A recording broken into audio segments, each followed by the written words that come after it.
Oh my God, it's so nice to be out here. Look at this. The farmer cut all the corn, and the road is a flippin' mess. And it always is after deer season because the guys come barreling in here to help their buddies with their F-150s and their F-250s. And unfortunately, the state doesn't do a whole lot about maintaining the road. So I have to be very careful because I don't have an F-150. Next vehicle is going to be a big four-wheel drive truck. Man, I miss having them because they don't feel anything. But I have to say, this car that I have now, it's about 1,000 pounds lighter than the one that I had last year, and it handles the potholes a lot better. I mean, some of these potholes are the size of my vehicle in some areas. This road's actually not too bad, but yeah, I don't want to hit them too hard because I don't want to come out of here with a big suspension bill. It's not worth it. I'd rather roll through at a snail's pace than have a bill like that, because you don't want to break a tie rod or stress out a strut or a shock.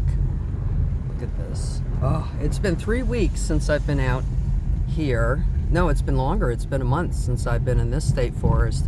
I checked out another one just south of me, and it's a beautiful spot.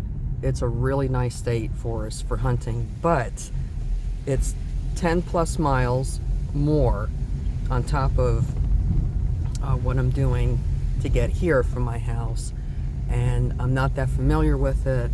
Maybe in January or February, after things calm down, after the New York State holiday deer hunt, I'll go back to that area. But the parking isn't like this. I mean, this is an old ghost town. That's why I'm on a road like this. There was another turnpike over there, and there were houses all along here, all farmers.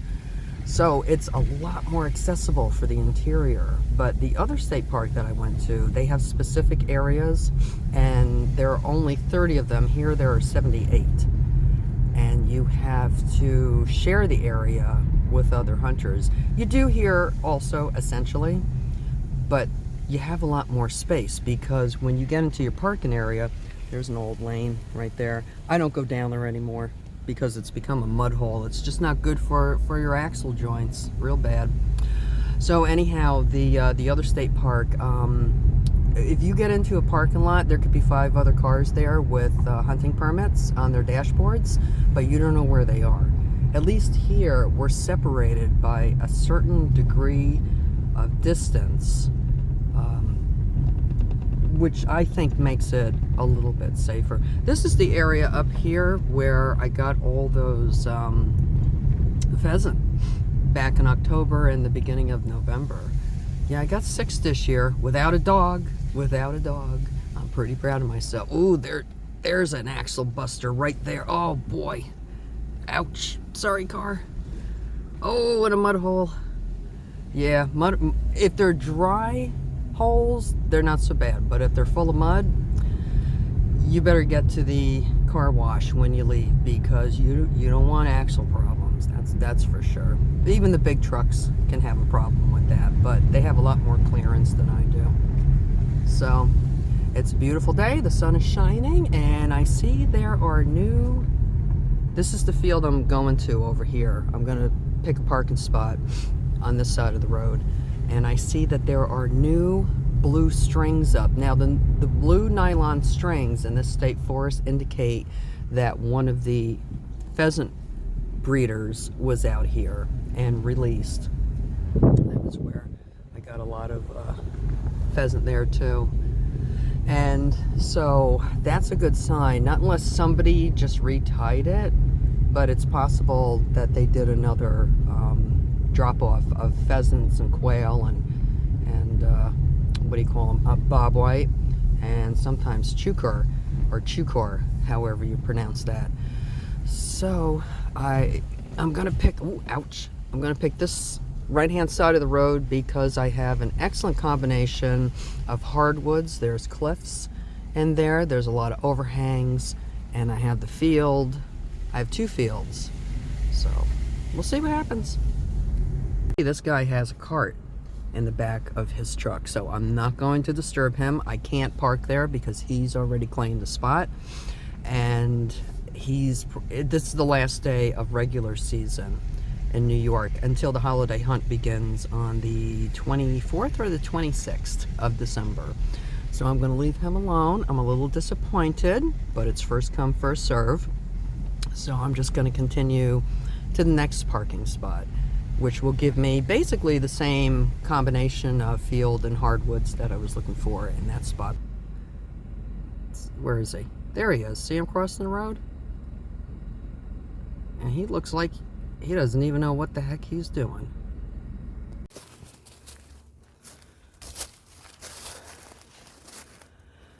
I'm a little out of shape. I want to hunt in that direction. But what's the problem with going in that direction? That's what it is. If it was a cloudy day, I would. So what I'm going to do is, you see how much better the eyesight is in this direction? You can see a lot better. Ooh, somebody's shooting off a gun. Oh, that's over at the police firing range. So instead, I'm going to do the smart thing and hunt with the sun to my back. So this massive white oak tree right here behind me, I know, I got the sun on my face. That is what, now this is how I hunt squirrel. That is what I call a home tree. And a home tree is like a condominium for the squirrel families. I'm not really seeing any holes in it, in the trunk, but it would make a great home tree. Now, say that was a home tree.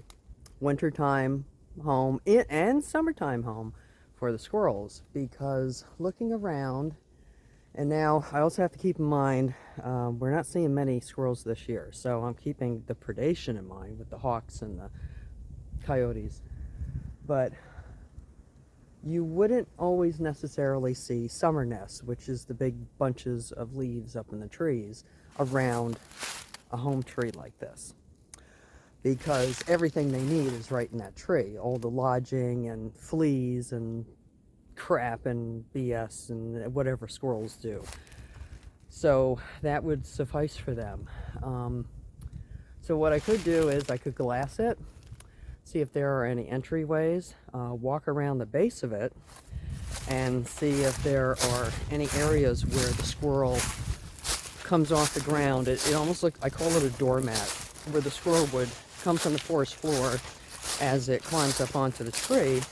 They kind of leave a little scuff mark. So let's take a look and see if we can find that here. And yes, we do. A little tiny bit. Now, this may also be just from the wind right here. You see where, that's what I call a doormat. This is where the squirrel comes from the ground and goes up the tree. But it may not be. Sometimes, you know, you're just guessing. But this is a beautiful, beautiful white oak, and it looks like a great home for squirrels. So what I could do is I could go back to this hill here with the cedars on it, sit down and glass, or I could go over to this, where'd it go? There's a white pine. I'm still getting used to this phone. It's a great phone though. There's a white pine over here that I could sit down next to. I don't normally see white pines and such as home trees, because they're just, they don't have the staying power that an amazing oak does. If you look in here, there's some room for a critter to get up.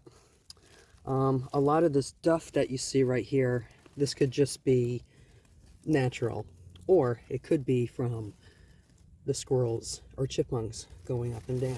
Now, there's also a hickory nut here that is broken open. May have been chewed into. I don't have my glasses on, so I can't see if there are individual scrapes.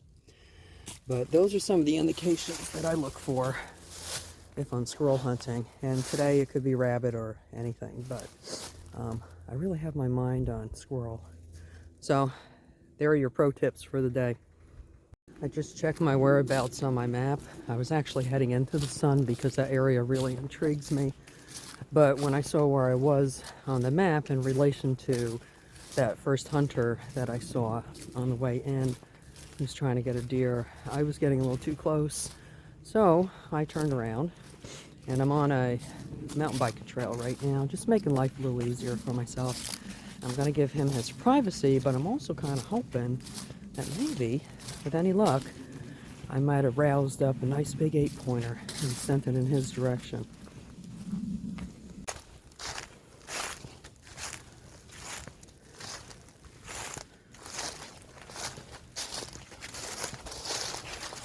This is what I mean by a home tree. You see that leaner right there?